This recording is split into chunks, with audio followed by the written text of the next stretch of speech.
প্রিয় শিক্ষার্থীবৃন্দ, নিশ্চয় তোমরা সকলে ভালো আছো। আমি ভালো আছি। আজকে আমি তোমাদের সামনে আরেকটি ক্লাস নিয়ে আসলাম। আজকে আমি আলোচনা করব কিভাবে অ্যাসার্টিভ থেকে ইম্পারেটিভ করা যায়। আমরা ইতিমধ্যে শিখেছি অ্যাসার্টিভ সেন্টেন্স কাকে বলে, সাধারণ বিবৃতিমূলক বাক্য। আর ইম্পারেটিভ সেন্টেন্স কাকে বলে, আদেশ, উপদেশ, নিষেধ, নির্দেশ, অনুরোধ, এগুলো আমরা বলি ইম্পারেটিভ সেন্টেন্স।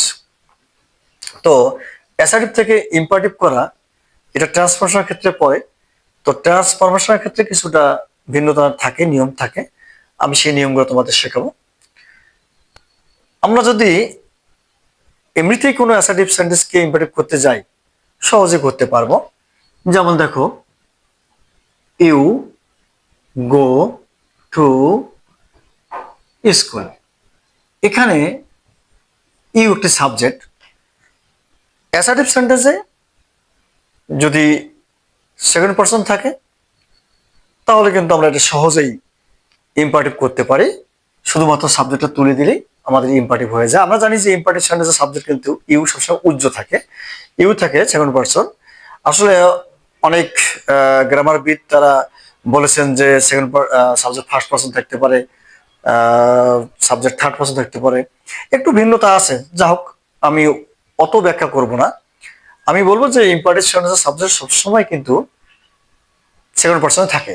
যেমন যদি কাউকে বলা হয়, আমি যদি এখানে বলি let me go home, let me go home, আমাকে বাড়ি যেতে দাও, আমাকে বাড়ি যেতে দাও। তাহলে এখানে কিন্তু আসলে এটা সাবজেক্ট হয় না, আবার কাকে যেন নির্দেশ করতেছে, আমাকে বাড়ি যেতে দাও। তার মানে মানে তুমি আমাকে বাড়ি যেতে দাও। এক্ষেত্রেও দেখা যায় যে সাবজেক্টটি ইউ হয়।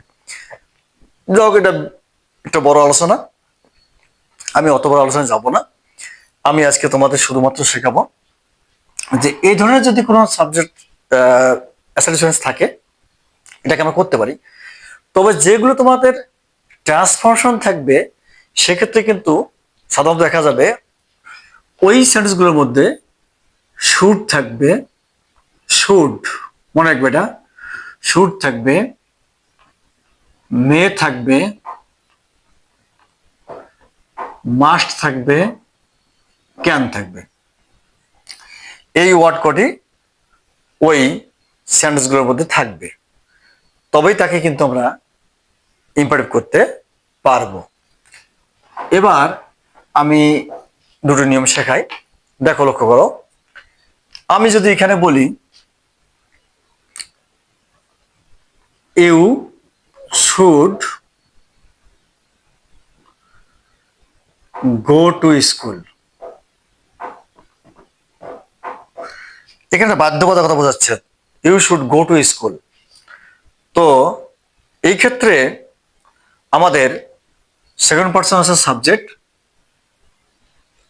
এই ধরনের যদি সেকেন্ড পারসন যুক্ত কোনো ইম্পারেটিভ সেন্টেন্স থাকে, অ্যাসার্টিভ সেন্টেন্স থাকে, তাকে যখনই আমরা ইম্পারেটিভ করতে যাব, মূল ভার্বের পূর্ব পর্যন্ত তুলে দেব।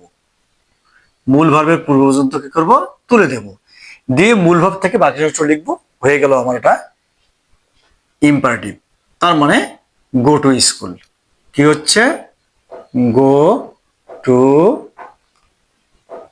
স্কুল, আমার হয়ে গেল এটা ইম্পারেটিভ। তো বুঝতে পারলাম যে সেকেন্ড পারসন যুক্ত সাবজেক্ট যদি থাকে এবং সেটাকে যদি আমরা ইম্পারেটিভ করতে যাই, তো আমার মূল ভার্বের পূর্ব পর্যন্ত তুলে দেব, দেওয়ার বাকি অংশ লিখবো, শেষে আমি এটা ফুল স্টপ দেবো, আমার হয়ে যাবে এটা ইম্পারেটিভ সেন্টেন্স। এখন দেখো, আবার সাবজেক্ট হিসাবে ফার্স্ট পারসন এবং থার্ড পারসন থাকতে পারে। তখন কি হবে, যেমন ধরো I should do the work. I should do the work. সেক্ষেত্রে যদি ফার্স্ট পারসন অথবা এরকম হয়, they should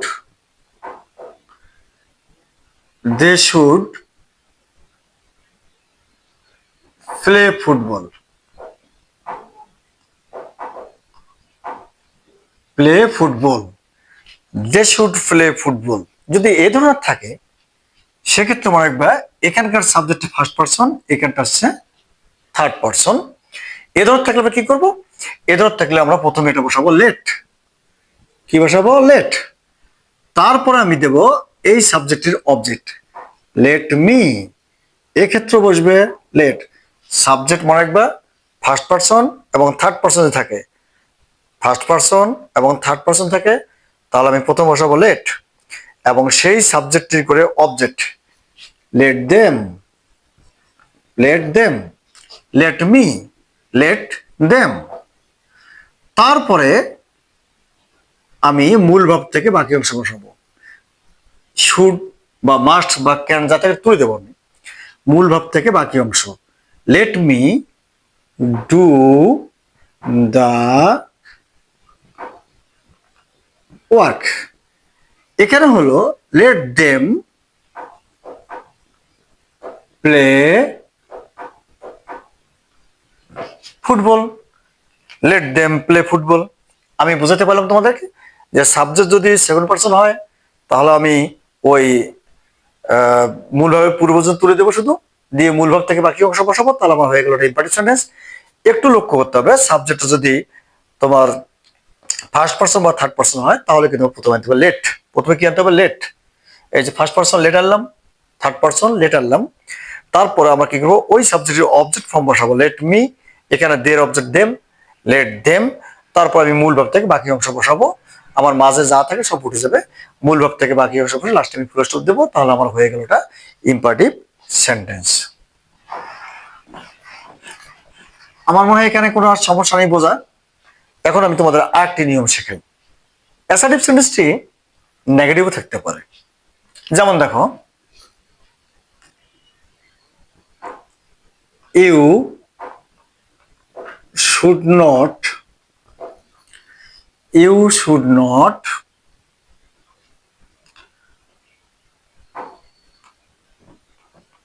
play cricket, you should not play cricket. এখানে একটা নেগেটিভ, সেক্ষেত্রে আমরা কি করবো? ইম্পারেটিভ করার সময় আমি প্রথমে বসাবো ডু নট। আমি এই নটের পূর্বজ তুলে দিলাম, কি বসাবো? Do not. ডু বসালাম, নটের পূর্ব তুলে দিয়ে তারপর নটটা বসালাম, তারপরে যা আছে তাই, do not play cricket, do not play cricket.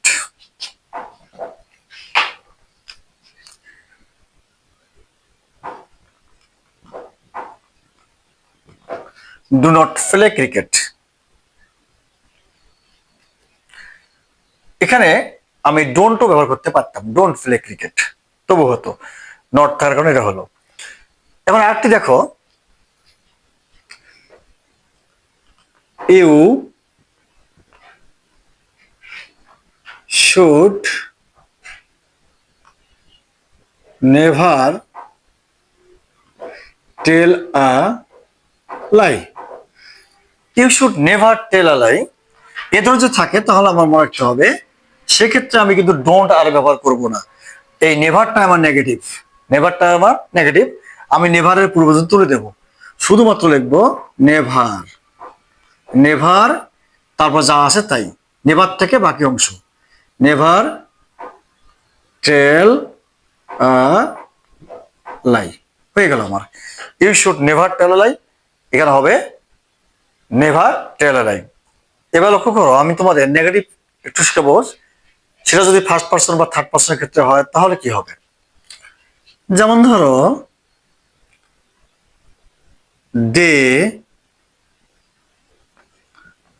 Should not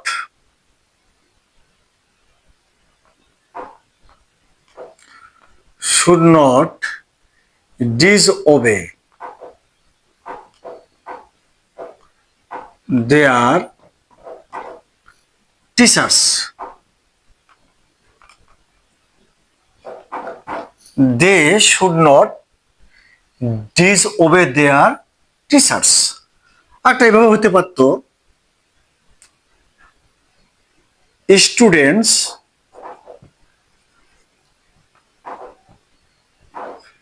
should not disobey their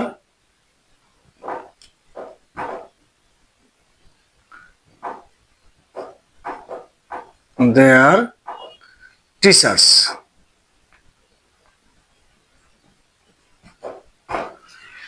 একটু লক্ষ্য করো, দেটা কিন্তু হচ্ছে প্রোনাউন, স্টুডেন্টসটা হচ্ছে নাউন। এরও থাকতে পারে। এরকম যদি কখনো থাকে, মনে রাখতে হবে প্রথম তোমার লেট বসবে, যেহেতু থার্ড পারসন, লেট বসালাম, তারপর আমি সাবজেক্টের অবজেক্ট বসাবো, লেট দেম, লেট দেম, তারপর আমি নট বসাবো, not, let them not disobey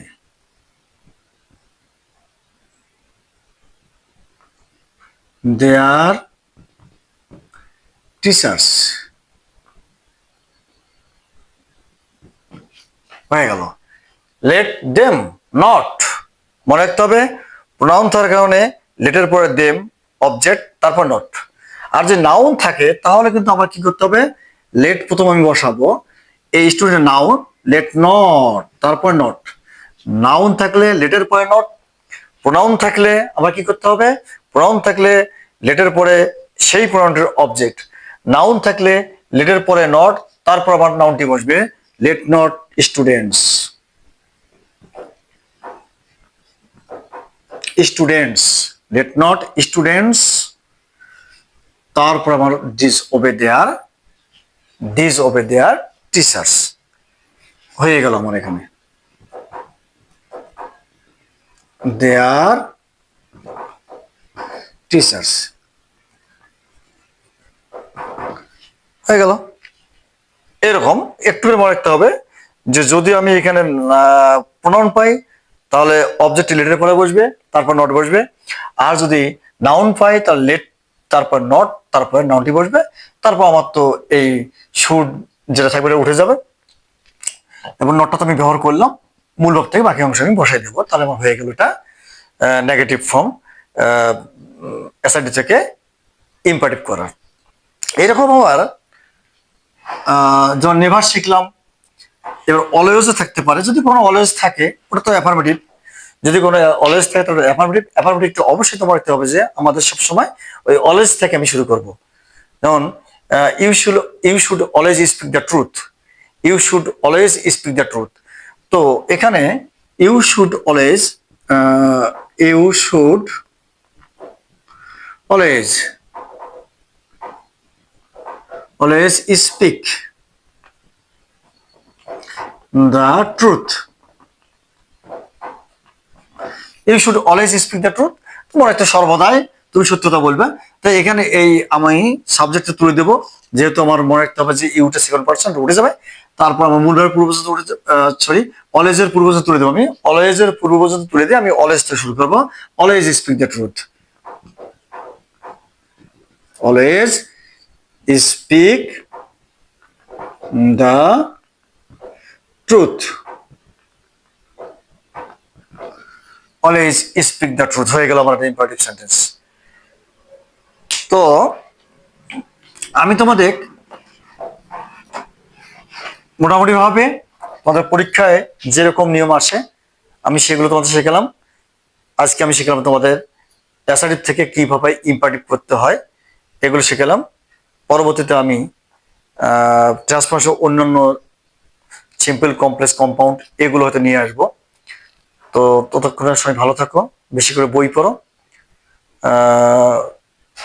সবাই মনোযোগী হও পড়াশোনায়, সবাই ভালো মনের মানুষ তৈরি হও, দেশের সেবায় নিজেকে নিয়োজিত করো। ধন্যবাদ সকলকে।